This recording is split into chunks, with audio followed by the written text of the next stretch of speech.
Nicolas Masson. Bonjour Kinizy. Vous êtes ostéopathe à domicile, spécialisé en périnatalité et vous exercez en région parisienne. Tout à fait.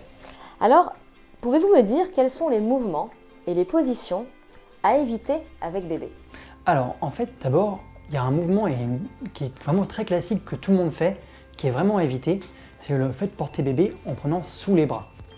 Donc, tout le monde fait ça et pourtant c'est vraiment une mauvaise position dans le sens où la tête de bébé pèse très lourd, il n'a pas encore les muscles qui vont maintenir la tête et donc naturellement la tête va tomber quand on va le soulever.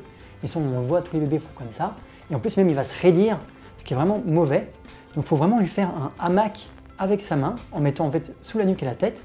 La deuxième main passe sous les fesses ou par derrière en soutenant en fait au niveau du bas du dos pour justement le lever sans avoir à tracter et à rentrer les doigts. Imaginez en plus la pression des doigts dans le cou, c'est vraiment pas agréable. On voit comme ça, on évite complètement le cou du lapin, qui est un peu un vrai problème qu'on voit de façon quasi constante chez les parents.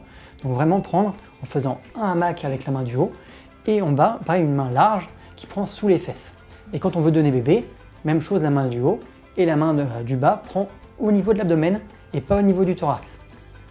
Après, pareil, quelque chose qu'on voit de façon très classique et qui est quelque chose qui est un peu gênant, c'est le fait de, quand on change la couche, soulever bébé en soulevant les pieds. Alors même en plus souvent on soulève un parce qu'on veut enlever une partie, donc on fait un espèce de cisaillement au niveau du bassin.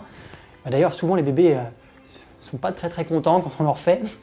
Donc vraiment ça, faut éviter. Il faut vraiment prendre bébé et lui faire une rotation en fait, au niveau du bassin en le tournant.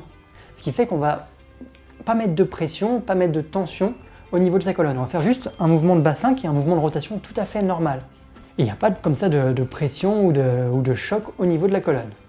Et on va également pouvoir mieux avoir accès du coup aux zones difficiles. Alors exactement, il faut aussi penser, quand bébé a fait un caca un peu liquide, forcément c'est remonté dans la couche, et donc ça oblige à soulever beaucoup plus haut les jambes. Que là, quand on le tourne, on a directement accès à une zone au final assez large.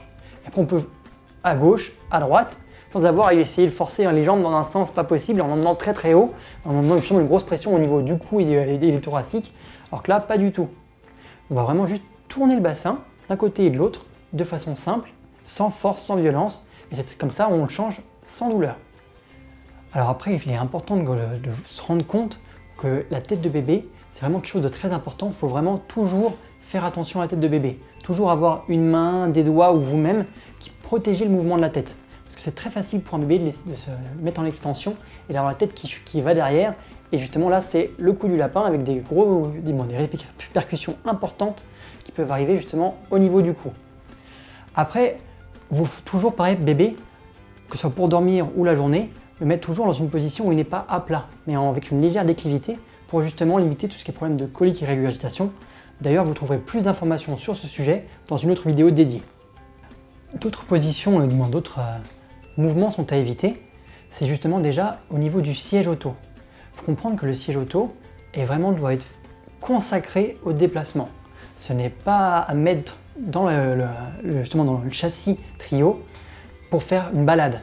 Ce n'est pas un moyen de balade, c'est vraiment un moyen de déplacement dans l'auto sécuritaire. Pareil, justement, surtout si bébé commence à avoir un peu la tête plate, ne pas hésiter à mettre des serviettes roulées pour le caler dans le siège auto, pour limiter l'appui justement sur la zone qui commence à être aplatie. Pareil pour les transats, favoriser les transats le plus souple possible. Pas de transat en plastique rigide ou avec des rigidificateurs ou des rehausseurs durs. Vraiment, un transat est un peu comme un hamac, vraiment souple.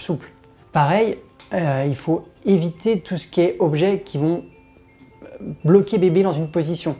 Donc surtout tout ce qui est objets rigides ou même certains, quand bébé commence à avoir, si bébé commence à avoir une tête plate, limiter tout ce qui est cocoon à baby, etc. Parce que ça va le figer dans une position qui au final ne sera pas forcément agréable pour lui. Il faut aussi éviter tous les objets et accessoires qui forcent bébé à se tenir debout alors qu'il n'est pas encore capable de le faire. Vraiment, il faut laisser à bébé sa liberté de mouvement. Il ne marchera quand lui en a envie. Il ne faut pas le forcer à marcher s'il n'est pas encore capable de le faire.